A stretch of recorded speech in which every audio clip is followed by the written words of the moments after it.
여러분, 우리가 살아가다 보면 불의하고 또 상식에 맞지 않는 일을 경험할 때가 있죠. 그럼 그럴 때 우리가 어떻게 반응하는 것이 성도다운 모습일까요? 우리 예수님께서 보여주신 모습을 통해 불의하고 상식에 맞지 않는 또 불리한 상황을 맞이했을 때 어떻게 행동한 것이 성도다운 행동인지를 그 답을 찾을 수가 있습니다. 오늘 본문은 우리가 불리하고 불의한 상황을 마주했을 때 각자 서로 다른 반응을 보였던 세 그룹의 모습을 대조적으로 보여주고 있습니다. 대제사장들과 그리고 예수님, 빌라도, 이 세 그룹의 서로 대조적인 모습을 통해서 우리가 어떤 모습으로 하나님 앞에서 살아갈지를 발견하게 되는 것입니다. 첫 번째로 대제사장들의 모습인데요. 예수님이 대제사장 가야바로부터 신성모독이라는 제명으로 사형 선고를 선고받게 되었습니다. 그리고 잡히신 다음 날 새벽이 되어서 대제사장들이 산헤드린 공회와 의논한 후에 로마 총독에게 예수님을 넘깁니다. 왜냐하면 유대인들이 독자적으로 사형을 집행할 수 있는 권한이 없었기 때문입니다. 그래서 새벽에 사형 집행권을 가진 로마 총독에게 예수님을 끌고 데려간 것입니다. 그런데 이 예수님을 기소했던 그 제목이 바뀌었습니다. 처음에는 신성모독죄였는데 결국에는 정치적인 제목으로 예수님을 로마 총독에게 기소했습니다. 왜냐하면 그래야 예수님이 하나님께 저주받은 자로 간주되어서 십자가형에 처할 수 있기 때문입니다. 빌라도가 예수님께 첫 번째 질문을 던지면서 내가 유대인의 왕이냐라고 이렇게 물었습니다. 그래서 예수님께서 뭐라고 말씀하십니까? 내 말이 옳다라고 그렇게 대답하셨어요. 그럼 내 말이 옳다라는 이 말을 직역하면 내가 그렇게 말하고 있다라는 그런 뜻입니다. 예수님께서 하신 말은 빌라도가 말한 그 말이 긍정하는 말도 아니요 또 부정하는 말도 아닌 애매한 표현입니다. 내가 그렇게 부르고 싶다면 그리하라라는 그런 정도의 의미로 사용된 의미입니다. 내가 그리 부르고 싶다라면 그렇게 불러라. 왜냐하면 예수님은 빌라도가 생각했던 그런 정치적인 왕이나 정치적인 메시아가 아니었기 때문에 이런 애매한 표현으로 빌라도의 이 질문에 그렇게 대답하셨던 것입니다. 그러자 이런 모습을 보고서 대제사장들이 다시 여러 가지로 예수님을 빌라도에게 고발하고 있습니다. 자신에게 불리하고 또 어쩌면 해가 올 수 있는 그런 상황이 다가오자 없는 말도 꾸며내면서 거짓 증언을 서슴지 않았습니다. 왜냐하면 그래야 자신들이 기소한 대로 예수님이 밀란을 일으킬 수 있는 위험 인물임을 입증할 수가 있었기 때문입니다. 여러분, 이런 예수님의 모습을 보고 이런 또 대제사장들의 모습을 보고 빌라도가 다시 예수님께 물었습니다. 그때 예수님께서 어떻게 반응하십니까? 우리 5절 말씀을 함께 화면을 보고 있습니다. 시작. 예수께서 다시 아무 말씀으로도 대답하지 아니하시니. 여러분, 자신에게 불리하고 또 억울한 상황 앞에서 대제사장들과 다르게 예수님께서 반응하셨습니다. 대제사장들은 자신의 뜻을 이루기 위해서 수단과 방법을 가리지 않았지만 그러나 예수님은 자신을 방어하기 위해서 그 어떤 시도도 노력도 하지 않으셨다는 것입니다. 대신 성경의 예언대로 이사야 선지자가 미리 예언한 것처럼 털 깎는 자 앞에서 잠잠한 양같이 입을 열지 않으셨습니다. 왜 그렇습니까? 예수님이 그럴 능력이 없어서가 아니라 또 예수님이 잘못해서가 아니라 자신에게 맡겨진 사명을 감당하기 위해서 결국 억울하고 불리한 상황 속에서도 끝내 하나님의 뜻을 이루시기 위해서 침묵하셨다는 것입니다. 마땅히 형벌받을 죄인된 우리를 위해서 우리의 허물을 대신 지시고 십자가를 지시고 고난을 당하시기로 결정하신 것입니다. 그래서 이사야의 예언을 성취하시면서 여호와의 종으로서 사명을 감당하시기 위해 죄 없이 당하는 그 고난과 죽음을 묵묵히 받아들이신 것입니다. 이런 예수님의 침묵에 빌라도가 놀랍니다. 왜냐하면 로마법은 피고가 자신을 방어하지 않으면 자연스럽게 그 죄를 인정하는 것으로 간주했기 때문입니다. 빌라도가 예수님께 아무 죄도 찾지 못하고 심지어 대제사장들의 시기 때문에 예수님을 넘겨준 사실 또한 알고 있었습니다.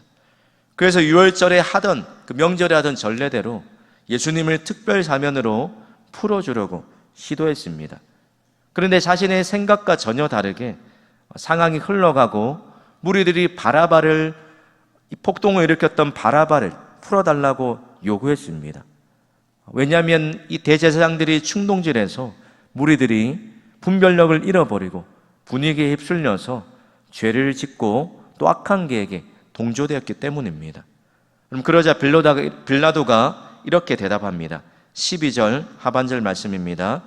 그러면 너희가 유대인의 왕이라 하는 일을 내가 어떻게 하랴? 이 빌라도의 대답에 무리들이 다시 예수님을 십자가에 못 박으라고 소리 지릅니다.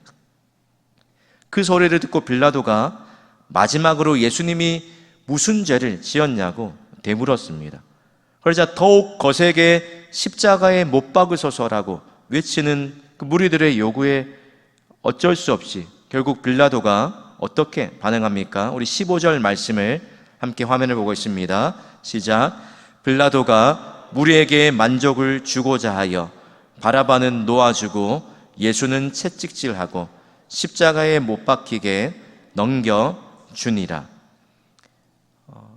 오늘 동일한 사건을 기록한 병행본문인 요한복음을 보면 이 예수님의 죄 없음을 너무나도 잘 알고 있었던 이 빌라도의 모습, 그리고 예수님이 이 무죄인 것을 알고서 어떻게 해서든 풀어주려고 하는 그런 이 빌라도의 모습들을 너무나도 많이 또 보여주게 됩니다.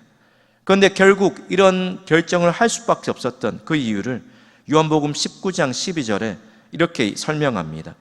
이러함으로 빌라도가 예수를 놓으려고 힘썼으나 유대인들이 소리질러 이르되 이 사람을 놓으면 가이사의 충신이 아니니이다. 무릇 자기를 왕이라 하는 자는 가이사를 반역하는 것이니이다. 비록 빌라도가 예수님이 무죄이고 또 아무런 죄가 없고 대제사장들의 시기 때문에 억울하게 죄를 뒤집어 썼다는 것을 알고 있었지만 가이사의 충신이 아니니다라는 이 유대인들의 말을 듣고서 자신에게 불리하고 어떠면 해를 입을 수 있는 그 상황 앞에서 마음이 흔들리고 말았다는 것입니다. 결국 이 유대인들의 청을 거절하면 자신이 걱정하는 이 밀란이 일어날 것 같아서 결국 무리의 요구대로 바라바를 풀어주고 예수님을 십자가에 처형하도록 넘겨주고 말았습니다. 정의를 외면하고 정치적인 판결을 내린 것입니다.